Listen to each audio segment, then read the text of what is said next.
this time. So welcome back to the Lift Your Life podcast, and we are joined by a repeat guest. Laura, is this your second or third time on the podcast? Third time. I think she's made it. Now she has made it. She's I'm a firm favourite these days. Is it? She's just found favourite, and we had to get her on because we've had a lot of we've literally been talking about this. We've had a lot of questions about Laura's journey to becoming a coach, because obviously Laura has been a client of mine since last summer. It's been pretty much a year that we've been working together, and now she has moved up the ranks and she is a coach. And people are going to be thinking, well, is this just what happens within Lucy's business? Once you hit the 1 year mark, are you a coach? What's been going on? We've had some questions about it. So I thought, well, let's just, clear everyone's misconceptions, clear some myths, because there's been quite some horrible questions, to be honest. And I just want to share Laura's story from why she is now a coach, Laura's journey from being a client to a coach, and answer some of your questions. So in a previous episodes, because we've done many episodes together now, and there probably will do more, because obviously you are Team Lift Your Life properly now. You're a coach and a client. In fact, you're the only person who is Lift Your Life coach and client, so that's pretty cool, right? Not even I feel like that maybe makes me the best. Debatable. But we've already talked. You're sacked. Get out. Don't undermine me like that, Laura. We've already talked about your backstory in quite a lot of depth and detail on previous podcasts. So if you really want to hear the full sob story of Laura and, her tragic life and how she, I'm joking, go listen to a previous episode. But it's savage, mate. No, it's been one of them days. I'm just like, I'm not in mood, just say how it is. But I do think a bit of context is relevant to this podcast as to where you've come from and obviously the progression that you've made. So in as brief a summary as you can, just talk to people about sort of how you got into fitness and sort of how it led into sort of working with myself, sort of the years leading up to that, what you did, why it happened, that sort of thing. Okay, so I'll keep this kind of short as I can. So I started going to the gym when I was maybe like 17, 18. But it was one of the ones where I would go sit on a bike for half an hour, go with my pals, and we would just sit and chat. Probably reward ourselves after with like McDonald's or something, worked hard for it, deserved it. So done that for a bit, obviously saw no results whatsoever, shock, and then kind of just sacked it off. And then it was probably when I was maybe like 22, I started going with one of my friends. I wanted to lose some weight. I'd always been overweight, been like the fat friend, everything like that.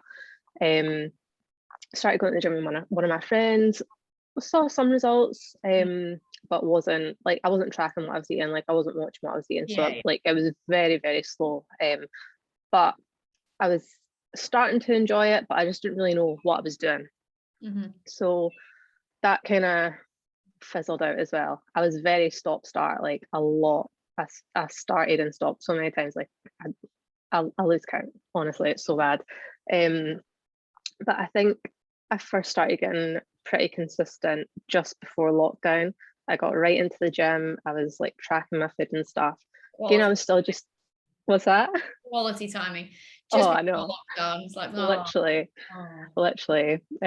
Well, it was one of the January, start going to the gym, Oh, one of those. One of those. Yeah, exactly. So yeah, I was still just doing it by myself. So yeah, started seeing some results, but knew it could have been better. And then lockdown hit. So I was right on the home workout hype. I kind of enjoyed them for a bit, but I mean, after a few weeks, it's very repetitive. There's only so much you can do at home. So yeah, I was consistent for a while, to be fair, with that. Maybe I don't know, a year, give or take, a few weeks off here and there. And then I got a coach that wasn't new, but we just didn't work well together. Nothing against the coach, he was good at what he does, but that happens, you get that, do you know what I mean? It's just one of the things.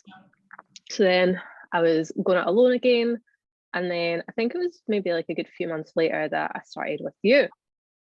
And I mean, look at the progress we've made together. All right, been the best year of your life, let's be real. So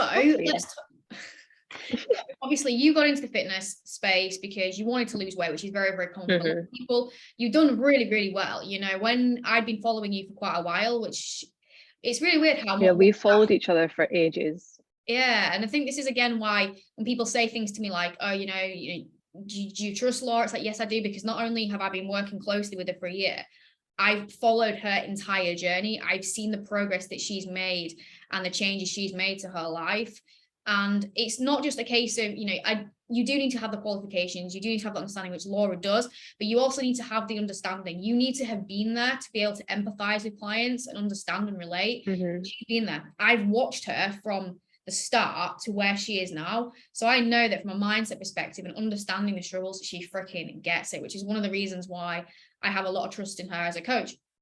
But when she came to me, our initial goals were she'd done freaking awesome, but she was in a position where she's like, I just want to push things a little bit more, be in a really good position to really go into a serious muscle building phase, which is something quite new. I've always been more focused on the fat loss side of things, but I'm actually, I want to get jacked, man. So talk about the phases that we did, because we've been working together now for a year, and to be fair, in that time we've done quite a lot from like a phase perspective. So talk through the different phases from when we started to kind of where we're at right now.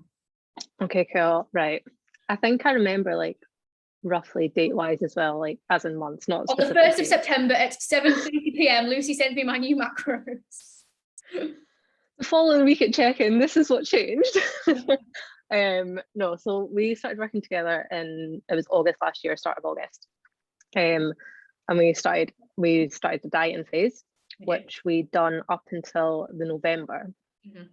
And then we started to build, because who wants to diet over Christmas?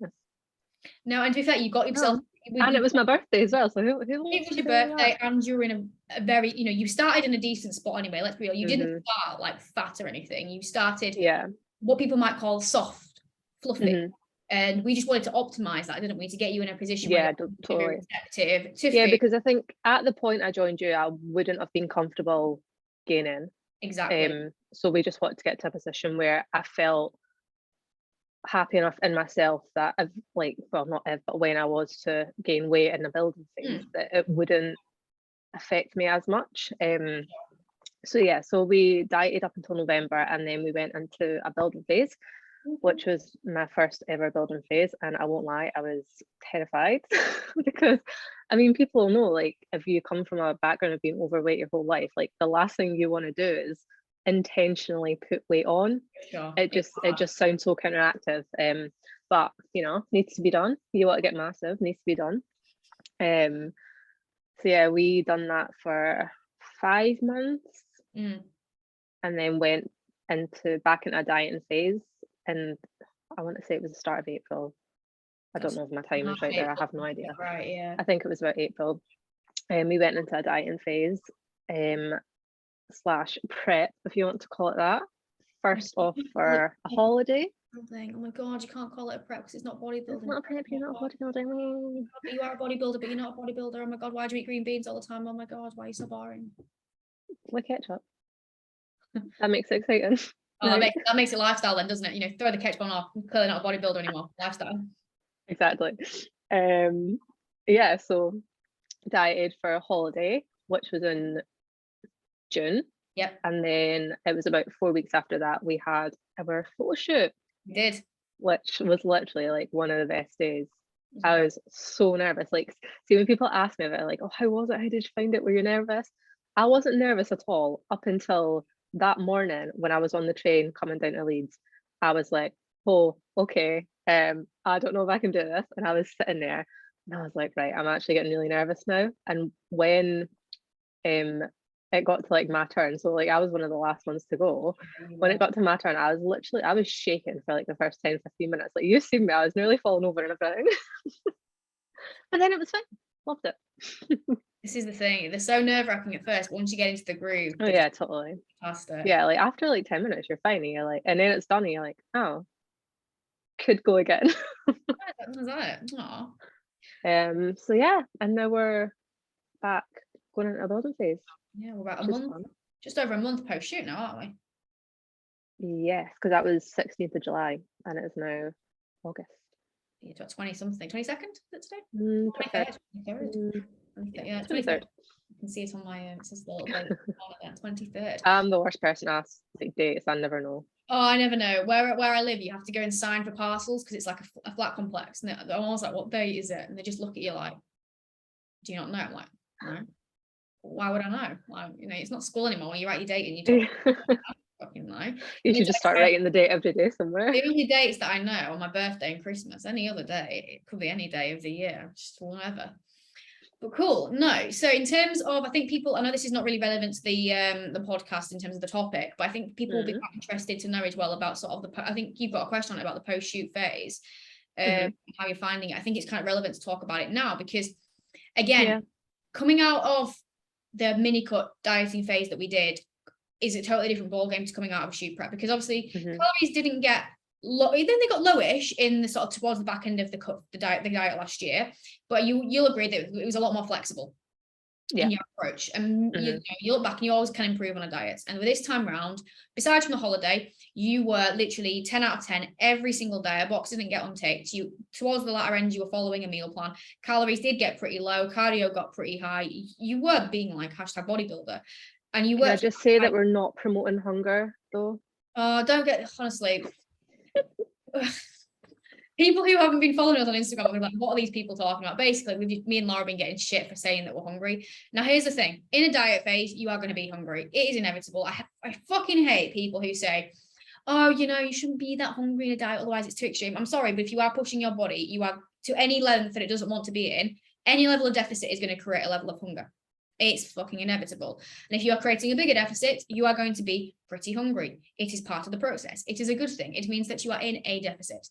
When you go into a reverse, the way that your body adapts and the way as well that you don't psychologically suppress hunger, you are going to be hungry. So your body is going to be adapting, which is typically why you find in a reverse that people will increase their food and their body weight doesn't really change, because you're putting more energy in, so you have more energy to put out. So your energy balance can be pretty much equal, which is why you could be eating, you know, your calories are up a decent amount, you know, from where they were. I'm just over 2,000 now.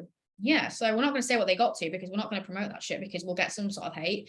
But they're up a lot, guys. Let's just say they're up a very, very significant amount.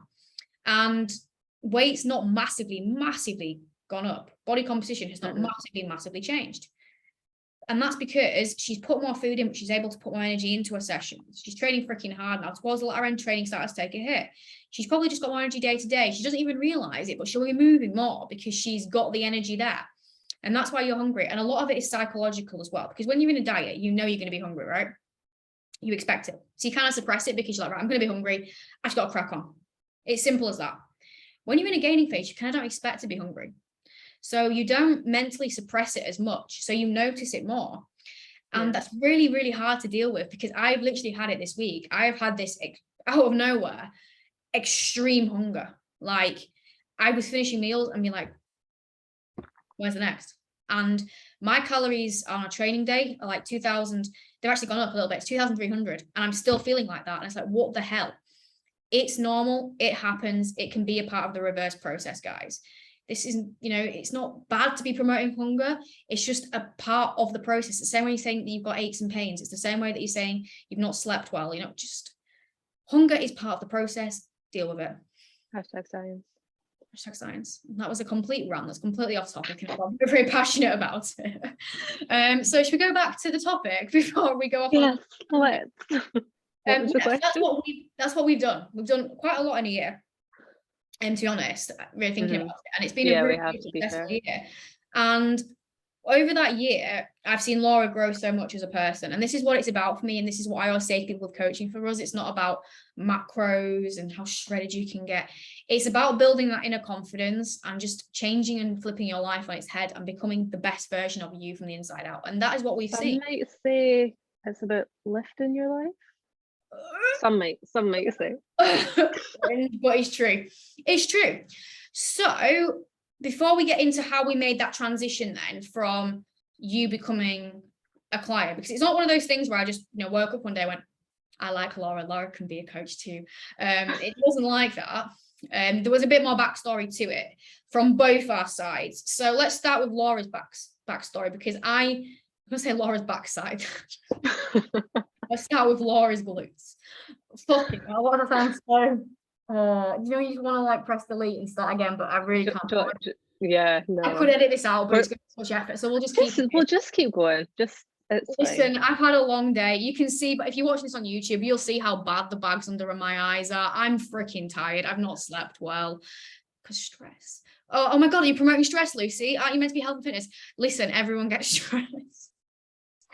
Oh, this is one of those days. Right, okay, so when I was following Laura, I saw her at one point, I can't remember when the date was, but you'll know that she was actually doing a little bit of online coaching.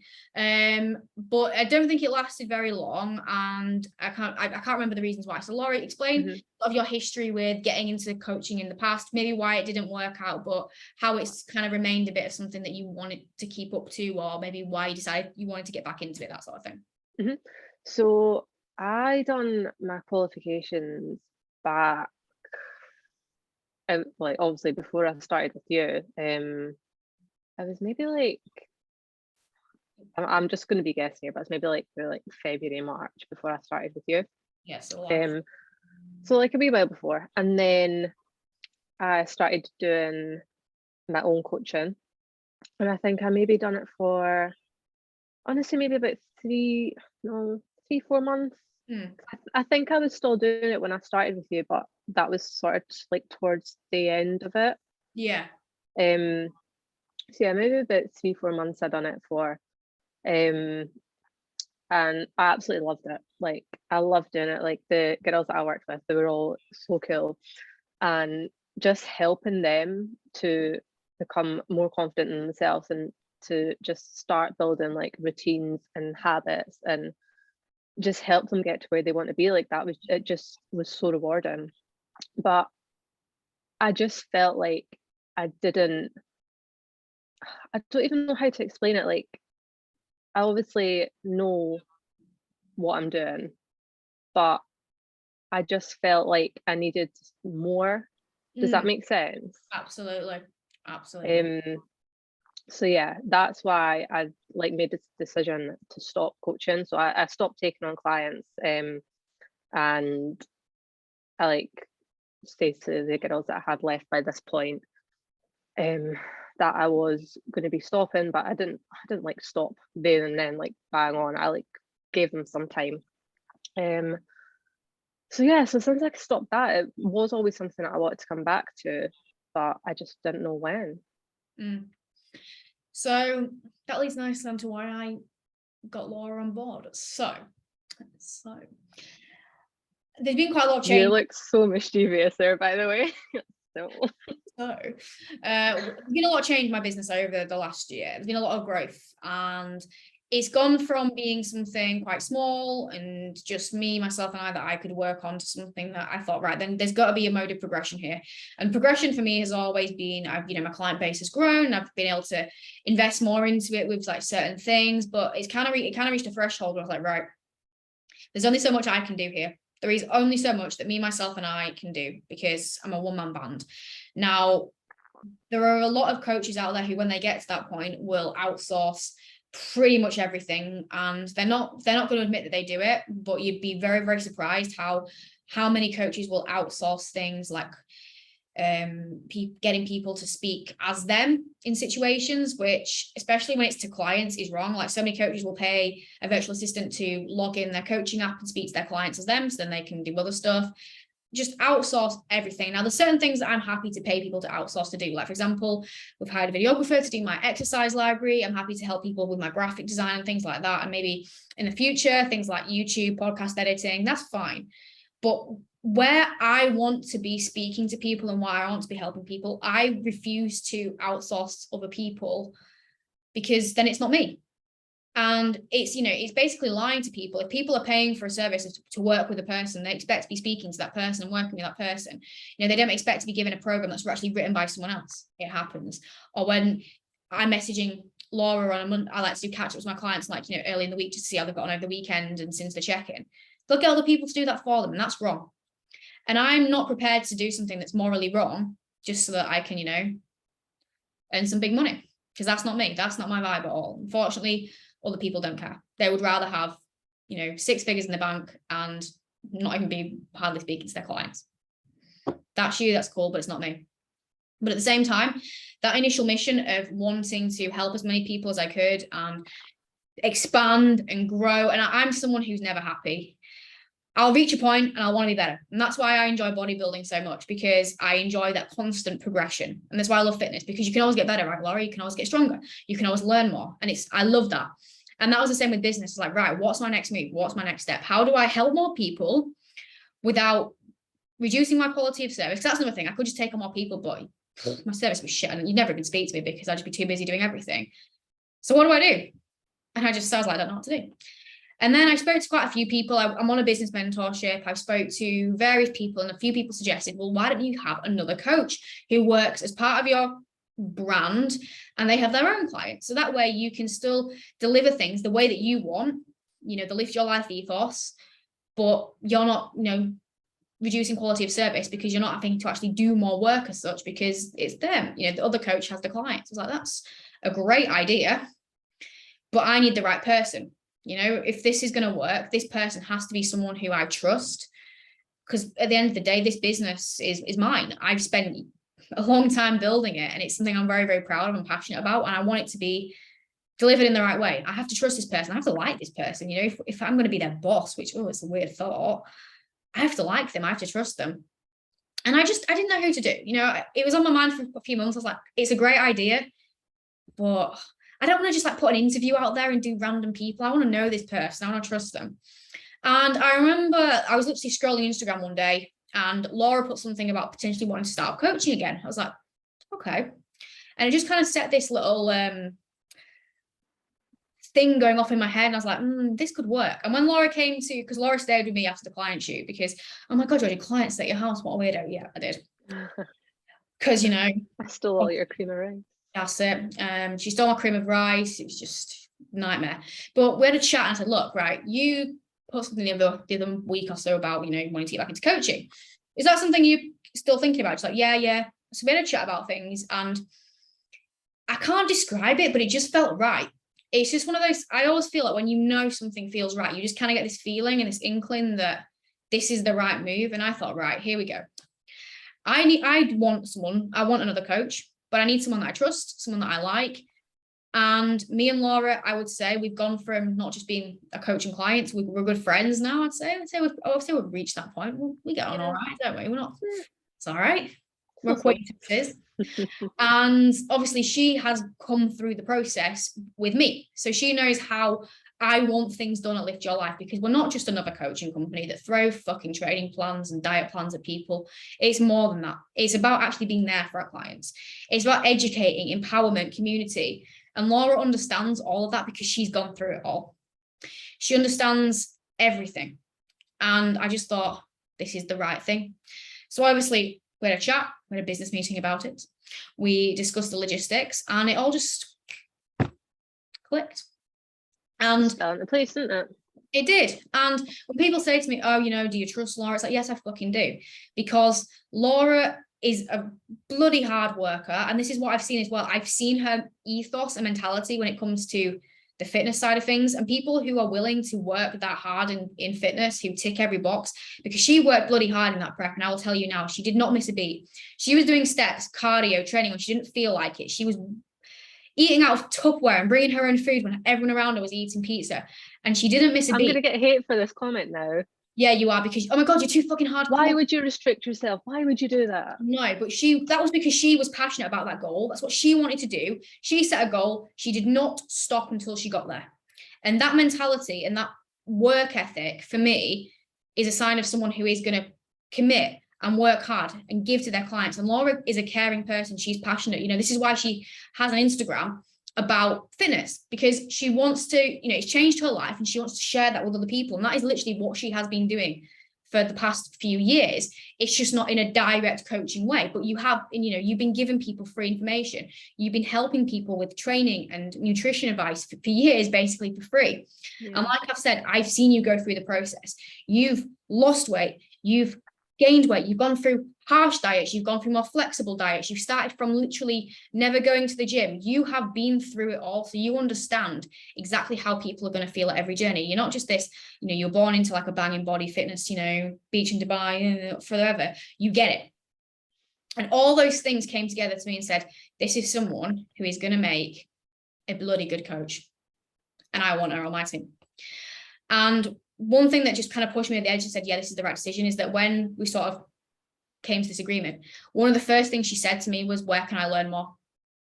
What can I do to learn more? Where can I go study more? She wasn't happy with how much she knew. She wasn't like, no, yeah, I've got a PT qualification, I'm sound. She wants to know more. She wants to learn more. She wants to bring the best to her clients. And for me, that is exactly what I want. And that is 100% why I trust Laura, and why I know that together we are going to be a pretty banging team and do some pretty epic things. God, you make me cry. I know, so that's like a bit emotional, a bit cringy for me, isn't it? But that is the honest truth. That is the honest field. And that's how it all came into place. It wasn't a snap decision. It's something I've been thinking about, something Laura had been thinking about. And I guess you could say the stars aligned, it was meant to be, and it all just came into place. And here we are. Here we are. So when people said, why Laura, what, do you trust her? I hope that answers your question. And if it doesn't answer your question, go back and listen again. Okay. I think that is that's the journey, isn't it, so far? But pretty much, yeah. I mean, that's a year wrapped up in like half an hour. It's not bad, that, is it? It's not bad going. That's pretty good for us. Normally we ramble on for all right. Like our other two podcasts are very long. I know we can do some rambling now, because we did get some questions. Now the questions were kind of meant to be relevant to this whole topic of Laura becoming a coach to client.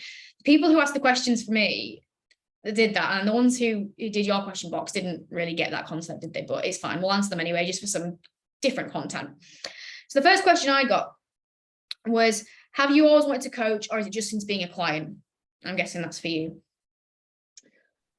So it's not just since being a client. Obviously, like I coached before I started with Lucy, which, to be fair, not everyone will know that if they didn't follow me at that time.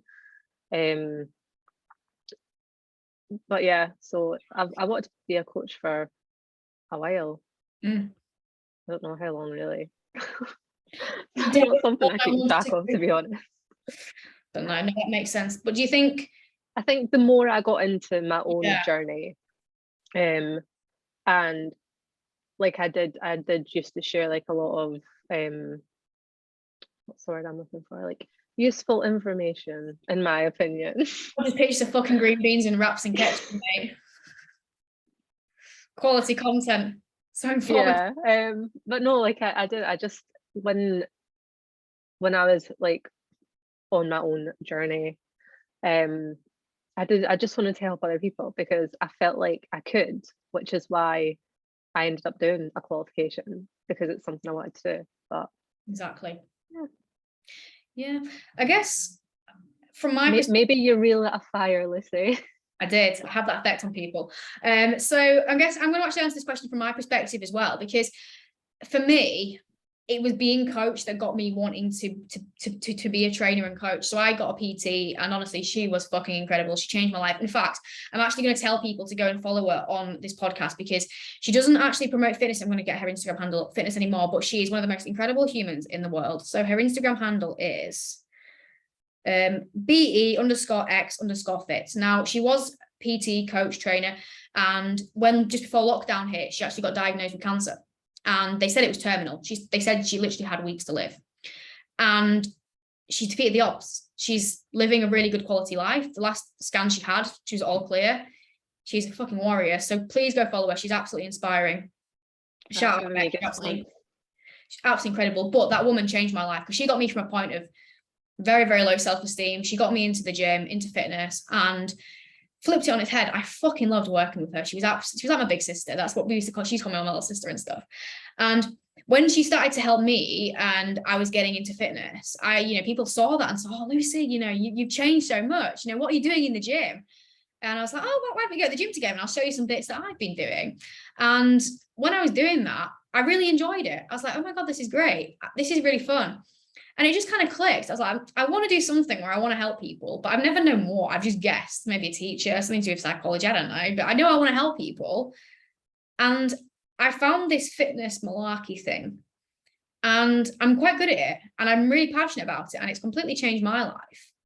I want to do that with other people. So for me, becoming a coach, it was a PT that I wanted to be at the time, but doing that did come from being a client. And it's like, I'm so glad that I invested in a personal trainer, because if I'd not invested in her, if I'd seen her prices and just gone, oh, no, right, I'll just go to Mackie's, mate, live my student life, maybe I wouldn't be here now. And that's a really weird thought. What the hell would I be doing with my life right now? It's really weird to think that. God, I don't want to know what I'd be doing. Probably fuck off, to be honest with you. Dead end job, probably still stuck in like Holland and Barrett or something. I probably wouldn't be there because I wouldn't have met my friends for the gym, that's how I got the job there. So maybe I'd still be at KFC. Who knows? Who knows? Next question. I really like this question. The long-term vision for you both for Lift Your Life. Ooh. All right. I know what mine is, because it's my baby. You've probably seen this question before, though. You've had time to think about it. Well, I guess for me, that the long-term vision is always going to be there, because it's a part of my thinking process. Yeah. I'm doing everything, because I guess some people think that when it comes to coaching, you just, you're showing up, you're picking your laptop up, you're replying to clients, doing programming. But ultimately, when you want to build a business, and this is the thing people don't talk about, because people don't want to come across as like businessy. They just want to be like, oh no, I'm not a businessy, I just love fitness. It's like, I'm sorry, but if you want to build a successful business, you also have to wear the hat of being a businesswoman. It's part and parcel of it, unfortunately, whether you like it or not. And I've learned that the hard way. I was like, no, I don't want to do any of this business stuff. I don't care about that. I just care about fitness. Didn't get anywhere. Now that I've done more businessy stuff, we've grown and we're helping more people. So everyone's a winner. Now, part of that is always thinking about how can you make things better? What more can you do? And that's always how my mind is working. It doesn't matter how successful a month I've had or how amazing my client results are. I'm always like, right, what more can I do? What more can I bring? And that's just my mindset to everything. I'm never happy, ever. There's always something more I can do. When I finish work at the end of the day, I'm like, I'm not finished. I've got more. That's just my mindset. That's the way I work.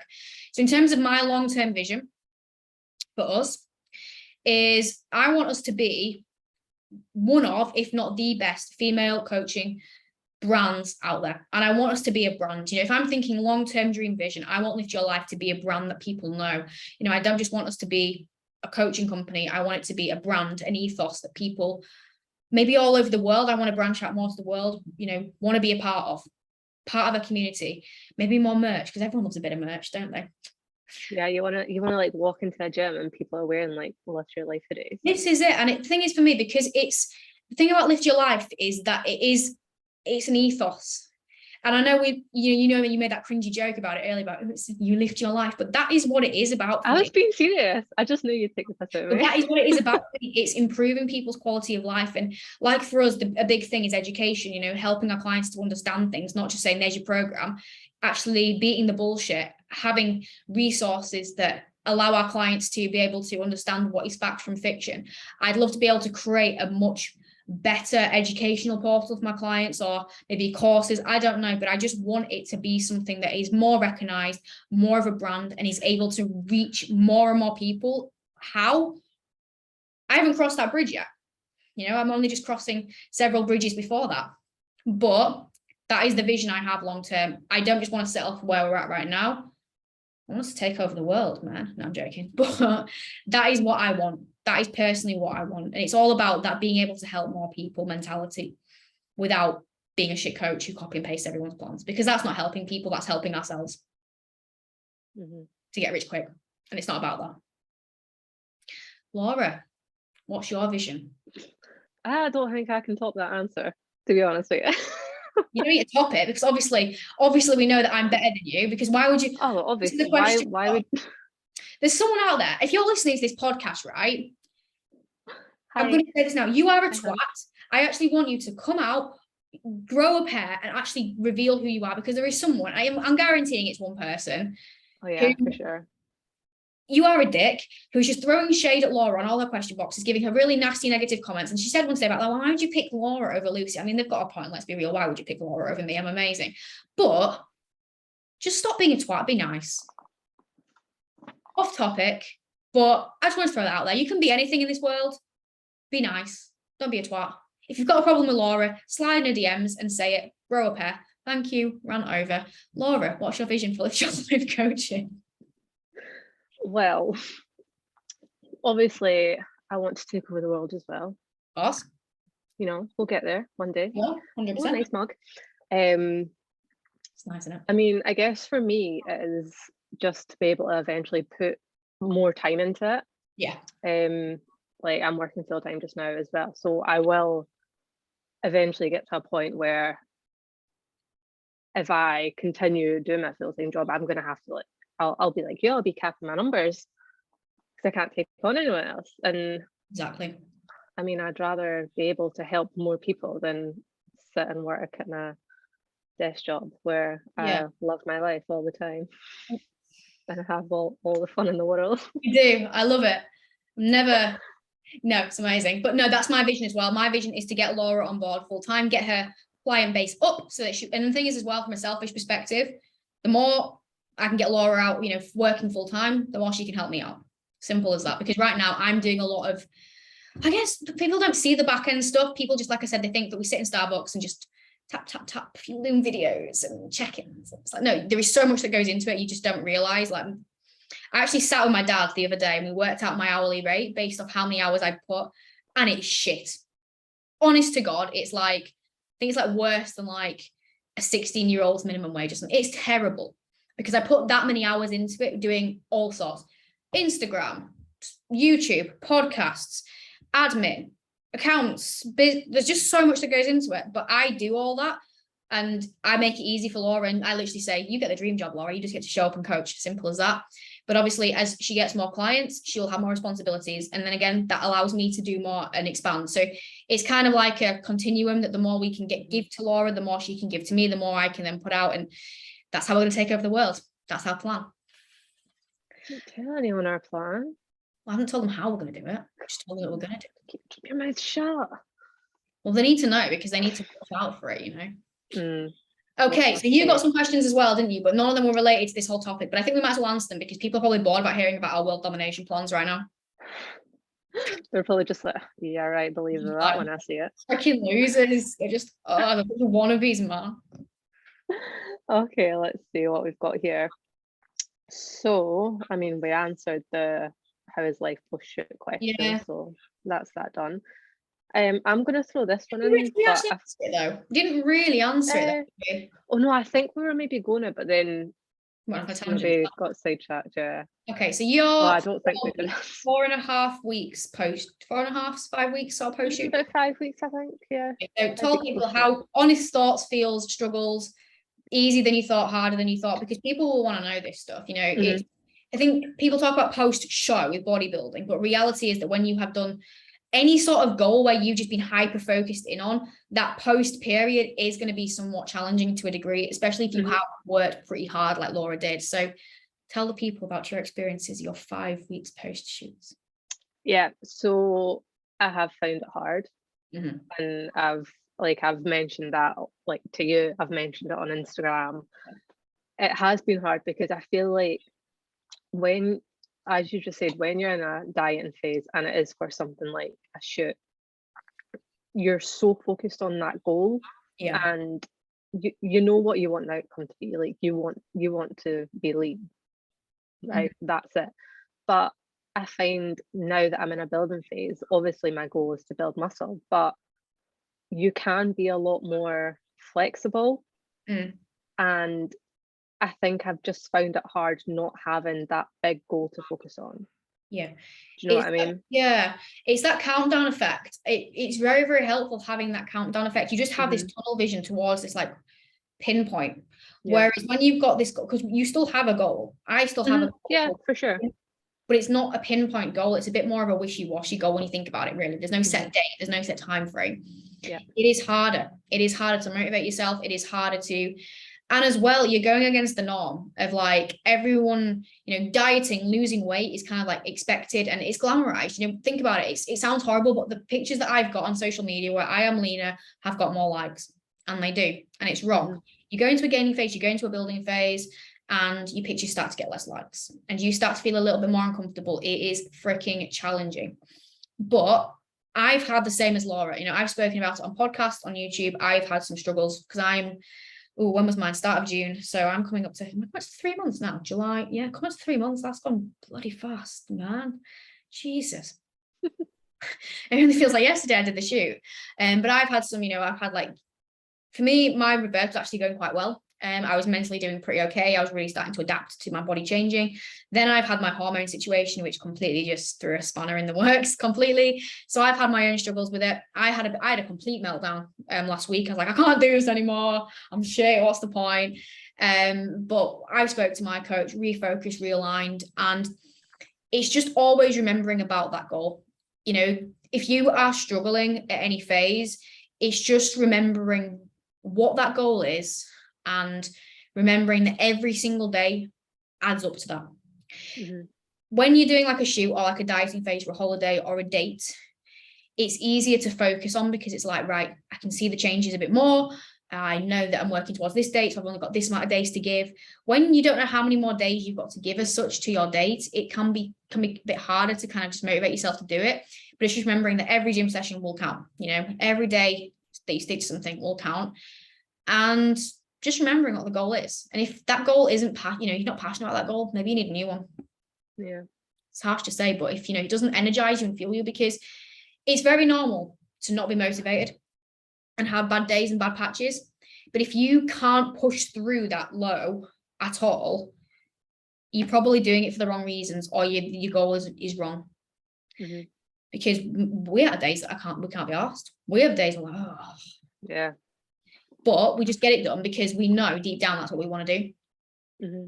We don't rely on motivation, but at the same time, if you can't push through the lows, either your why's not powerful enough, you need to just grow a pair. Sounds harsh, but sometimes you just need to push on through, because someone said to me the other day, I don't want to go to the gym because I'm not motivated.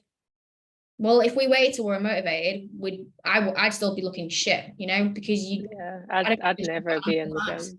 Exactly. Completely off tangent. Laura, I'm waffling. Just please, can you ask the next question, because I'm going to go off on a massive tangent. Sure, shut up. Okay. You don't want bad enough. That's what it is. No, I'm joking. How bad do you want it? Hardcore, no days off. Shut up. Question time. Right. I'm going to go for this one. Okay. But I feel like it might trigger some people because they might think I'm boring. So the question is. Let's go. The question is, favorite meal in a dieting phase and favorite meal in a non-dieting phase. Ooh. Right. I'm going to base this off my meal plan, I think, because I don't. Yeah. Okay. Well, I was literally going to say that. I was like, I eat the same things, both phases, regardless, all the time, because I'm boring and. Yeah, you can go first if you want. I mean, when I got into the balls deep dieting phase, my meals were shit. Like, honestly, they were really, really bad, because my calories got very low because we had to push very hard in my shoots. Were you just eating like green beans and rice cake while you did weight? Oh, maybe I was lucky to get a fucking rice cake. If I got a bit of carbs, I was like, hell yeah, bitches. But I think if I was to like macro track and pick it myself in a dieting phase, I do think things where you've just got more, anything that's a bit more volume is going to be better. Mm-hmm. So I do think things like cream of rice are fantastic because you can make that quite voluminous. You can make 50 grams feel quite a lot. Yeah. And I used to really, really love, when I was macro tracking, making like salads. So one I used to love was a chicken fajita salad bowl. So you just use a fuck ton of lettuce, chicken, peppers, onions, mushrooms, all that in the fajita seasoning. Yes, it's got a bit of calories, but it wasn't many. Salsa, then you use some like Greek yogurt as like your sour cream. And that was a really voluminous, nice meal. I think you could make that for like 250 calories. And obviously it's very high protein because you've got chicken and Greek yogurt, and it tastes freaking, it's like a naked burrito, basically. It's fine. So that's always a good one. Try to think of other dieting meals that, like I said, I don't really eat differently. It's just the quantities, but anything where you can just add more volume. And that's again a mistake. A lot of people make a mistake if they try and eat the same things and they're starving. It's like, yeah, but if you're having like 800 calories from like picky convenience foods, you are going to be hungry because they're very dense. Whereas 800 calories, you can have 3 fucking big off salads for that. Yeah.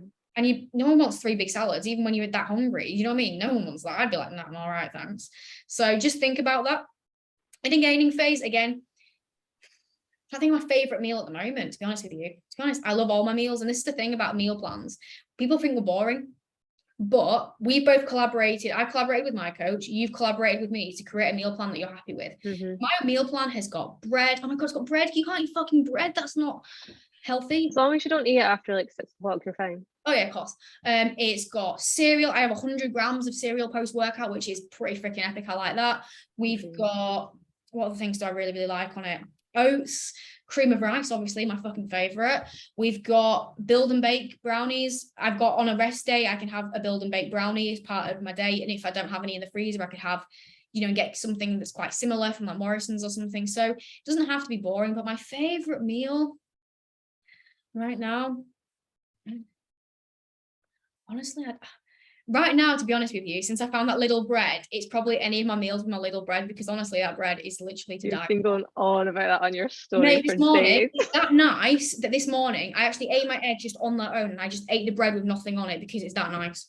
That's how good it is. Lidl fucking sponsor me or give me some commission, because I swear to God, everyone needs to go buy it. It is the best. I need to try it, to be fair.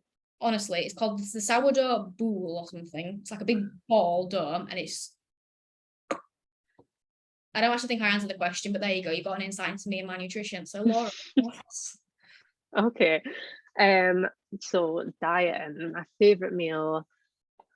I'd probably say, what was I eating when I was dieting? not much difference. Nothing.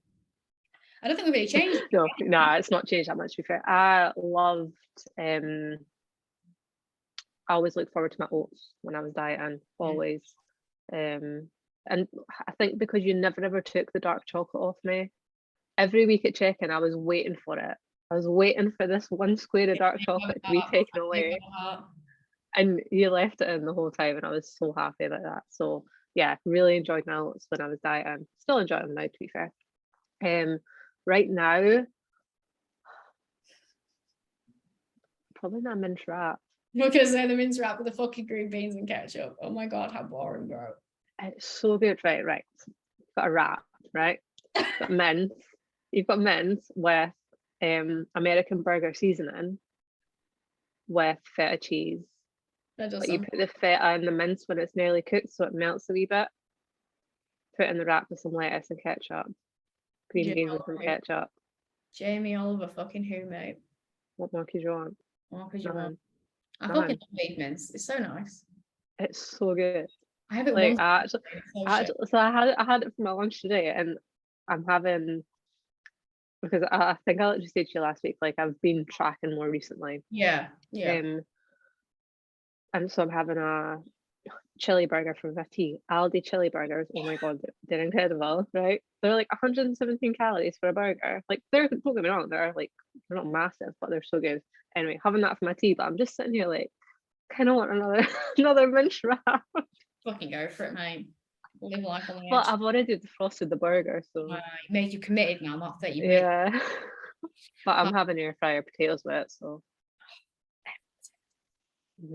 and a bagel and cheese and green beans and ketchup. This is the thing, guys. It doesn't have to be fucking boring. It does not have to be bland. You've heard it from us. We're having burgers, we're having bread, we're having cereal. You can have these things. It's just about having things in moderation, making a diet that you like, but also not eating like a dick. You can have both, and that's what we promote. You can have both. You can have your day-to-day diet being banging, but having foods that fuel and nourish your body as well, because neither of us are bored or unhappy with the foods that we have. Like, I bloody love my food. Every week she goes, "Oh, so are you getting on okay? Do you have any like palate fatigue? Do you want anything changing?" I'm like, no, it's all banging. Like, I love it. So why would I eat differently? Yeah. And as well, how much does it make life easier? But you don't have to think about it. No, exactly.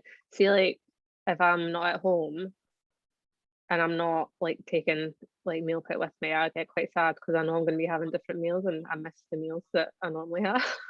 It's tragic, isn't it? Like, over the weekend, I didn't have my mince wrap for like 3 days, and I was so sad about it. I'm not even joking. I missed it so much. We're such wild humans, aren't we, Laura? Oh God, we're so boring.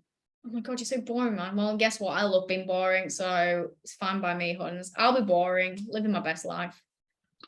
Don't give a fuck.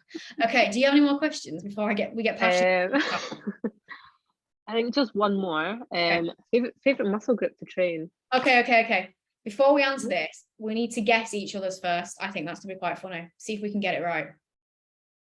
How about that? Okay. We're going to go 3, 2, 1. We've got a Wait, single. I'm not ready. Okay. I don't even know what my favourite. Oh, for fuck's sake. Well, how am I meant to know then? It depends when you ask me. I go through like phases. Why don't we, okay, let's change the question then. Sorry for the person who was asked this. We're just going to completely change the question. The muscle that we want to bring up the most. How about that? Okay, I know yours for sure. Do you though? Well, they bang on a bit. Okay. Already. Do you have an answer for that or not? I have an answer for me, yeah. Okay. So who are we doing first? We're going to go 3, 2, 1, and we're going to say each other's, okay? And we're going to see if we're right, okay? You ready? Oh, well, why are we doing it at the same time then? I thought we were doing 3, 2, 1, then like both of us would say mine or both of us would say Oh, yeah, yours. that makes so much more sense. Ooh. Okay. So we'll go with mine first. Right, okay. Okay, you ready? So after 3 or on 3? 3, 2, 1, Right, okay. 3, 2, 1, delts. Glutes and delts. What? How is it 3, 2, 1, You had like Oh, I said it on 3, 2, 1. 3, 2, 1, You went Yeah. 3, 2, 1, You had a gap between the No, I said glutes and delts. Yeah, no, but you had a gap. You went to No, 3, 2. I said it as soon as you said 1. Well, there was a freaking gap between what I said and what. So anyway, you've gone for 2 things. You said muscle, not muscles. So you completely done that wrong. And to be fair, glutes I need to bring up. I don't really give a shit about. I know that's like not a female thing to say. I need a better posterior chain. Basically, all the muscles in my back need to be bigger for figure. Oh my god. That's gonna be the YouTube series. That YouTube series, bigger for figure. I'm gonna text Biggie that, like, Vicky. Amazing, I love it. That's the new goal. I'm still taking that as a win. I'm sorry. I'm writing that down because I'll forget it, and that's really, really good. It's gonna be on the podcast. Like you can just go listen to it. Bigger for figure. You heard it here first, bitches. But yeah, no, for me, it's from the bigger for figure perspective. I need everything to be bigger for figure. Can't take you seriously when you say that. Purely selfish perspective. If I'm not going to get on stage and I just want to look banging in the mirror, I want bigger delts because mine are shit. Well, they're not, but they're not where I want them to be. Do you know what I mean? I'd love to just wear like a strappy like top and people just look at me and think, fucking hell, she trains. Do you know what I mean? Like, I want people to stare at me in Asda. Do you know what I mean? I want people to stare at my shoulders and just think, mass monster. Do you know what I mean? That's like the goal. Because once I was with Vicky once, we were staying at a hotel for one of her clients' competitions, and she's like she's hench, and we were going into the hotel and these guys got past and went, fucking hell, she's massive, and I was like, oh, I'm so jealous. Dream. Like that's like the dream compliment, bitch. Okay, yours. Okay, are we ready? Want me to count down this time? 3, 2, 1. Yeah, no, I know. That's what I did. Well, it's fucking not. Okay. Right, I'll count down this time. Okay. Right. So 3, 2, 1, then say it. Right. Are you ready? I'm ready. I'm questioning my answer, but it's fine. Okay. I'm not. Okay. I know it. Right. Are you ready? You're gonna be so bored right now, I'm telling you. Are you ready? I'm ready. I was born ready. 3, 2, 1, quads. Did we say the same thing? Quads. You were delayed on mine. I fucking wasn't. We literally said it at the exact same time. You were delayed on mine though. That's what I'm saying. I didn't even hear what you said because we said it at the exact same time. So quads. See, it'd be more embarrassing if I got that wrong because I should know in theory. Because it's kind of what I'm meant to be doing is like building. Yeah. Oh, I totally should have just made up a new answer. Yeah, and you're like, made up a new muscle group. Luce, I only care about this. What the fuck? Why are you doing this in my program? Like, do you even listen to your clients? You just copy and paste, bro. Yeah, I do, obviously. Quads for, I think of like your, mine's bigger for figure. Yours can be, I don't know. See, if you wanted glutes, we could have done glutes for the shoot or something. Like that's kind of like a bit of a rhyme there, sort of. But I feel like my glutes are okay. Yeah, they're all right. They'll do. But, do you have any more questions, or is that it? Is that just, I think we need to stop. I don't think anyone's going to be going to listen this long. No, if you got this far, please let us know because I'll give you some money or like a shout out or something, but I won't give you anything. I'll just give you some credit for actually listening. You clearly had a very, very boring day, or you clearly got a lot amount of cardio if you managed to stick to it. But thanks for listening. If you've made it this far, if you have enjoyed it or got something from it, let us know. Tag us on your Instagram stories and all that. Because Laura, you've got a new Instagram handle. What's your new Instagram handle? I knew you were going to ask me this. Also was. It is Laura_lift your life. She's made it. That's it. That's it. It's official. It's official, bitches. You know it's official when the Instagram name changes. Oh yeah, that's when like shit hits the fan. We had to like leave it, didn't we, to like the last minute. I was literally like, what time's the announcement going live? I'll change my name like a minute before. Imagine if someone had like taken the handle just a minute before or something. Can you actually imagine? You must have like two underscores or something. Would have been tragic. I feel like who's trying to replace me? All right. But anyway, thank you guys for listening. If you've kept, stay this long. Laura probably will be back as a repeat guest because she's kind of like a part of it's my podcast, I'll see if I can fit you in. All right. It's my podcast. It's not like becoming like, a co-host or anything like that. She's not that cool yet. She may make the ranks one day, but for now, maybe one day. It's mine. And that means we have to speak more. We speak enough on a weekly basis that we have to delegate another hour of communication. And you know what? I think that's pushing it a bit. But she'll definitely be back for more topics, more rants, more rambles, more pointless Q&As, because these are quite fun actually. I quite like the Q&A style. Yeah, I do like them. Probably about Laura, I've got nothing to fucking talk about. Come and do a Q&A with me. But yeah, no, thanks for listening, guys. I think we need to cut this short now. Over and out, and we'll catch you on the next one.